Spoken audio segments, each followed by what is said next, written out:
कुकर्म करने वाली स्त्री तुम्हारे पास आ भी जाए तो आप अपने साथ में किसी संयमित लक्ष्मण को संग जरूर रखना, एक वैराग्य को अपने साथ रखना।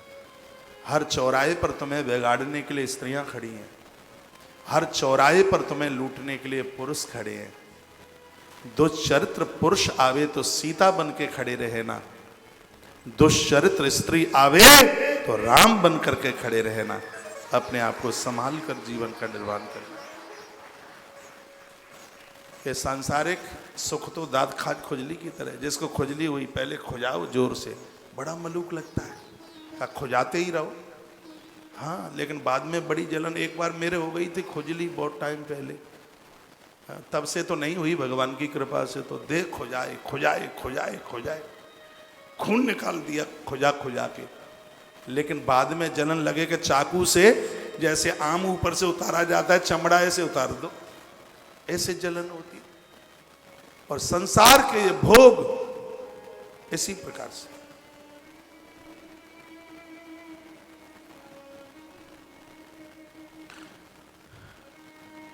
इसलिए सावधान, थोड़ी सी भी सावधानी हटी दुर्घटना घटी। इसलिए जीवन तो सावधानी पूर्वक जिया जावे तो वही मनुष्यता है। तो सौमिनी नाम चंद्रास्या सर्वलक्षण संयुता। स्त्री के अंदर जितने लक्षण होते हैं वो सब उसके पास में थे, लेकिन पति के जाने के बाद उसे स्वतंत्रता मिली और उसका जीवन खत्म हो गया और रोगों के साथ उसकी मृत्यु हुई, बहुत तकलीफ के साथ उसकी मौत हुई। लोग कहते हैं पाप करते हुए हमें किसने देखा? ये तो अंत में पता लगेगा तुम्हें किसने देखा। 14 लोग देखते हैं हमें, हम क्या अच्छा बुरा कर रहे हैं 14 लोग हमें देख रहे हैं। धरती माता हमें देख रही है, आकाश देवता हमें देख रहा है, आकाश को देव कहा गया है। चंद्रमा, सूर्य नारायण, धर्म, चारों दिशाएं, ये सब हमें देख रहे हैं, हमारा धर्म हमें देख रहा है। और स्वयं में हम भी तो अपने आप को देख रहे हैं।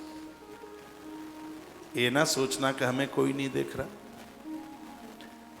कबीर ने अपने 2 चेलों को केले दिए खाने को, कहा वहां खाना जहां तुम्हें कोई नहीं देखे। तो एक चेला तो वो झीना पर चढ़ते हैं ना, वो नीचे स्टेयर के नीचे एक कोठरी सी रह जाती है, हमारे यहाँ उसको भुखारी भंडरिया बोलते हैं। अब आपके यहाँ क्या बोलते होंगे? वो ऐसे चढ़ते हैं, वहाँ लोग उसमें मंदिर बना देते हैं। वो जूता चप्पल रखने की जगह उसमें वो बना देंगे मंदिर। देखो, पोंछा लगा के रखो वहाँ उसमें, उसके नीचे पोंछा ही सब जगह पड़ा रहता है, झाड़ू चाहे जहाँ पड़ा रहता है। दीवाल पर खड़ा करके झाड़ू रखना ये दरिद्रता का प्रतीक है।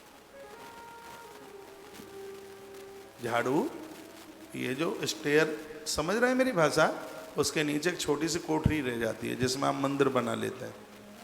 वहाँ कभी भी मंदिर नहीं होना चाहिए, वास्तु दोष है तगड़ा। वहाँ जूती चप्पलों के लिए है, झाड़ू पोंछे के लिए वो जगह है।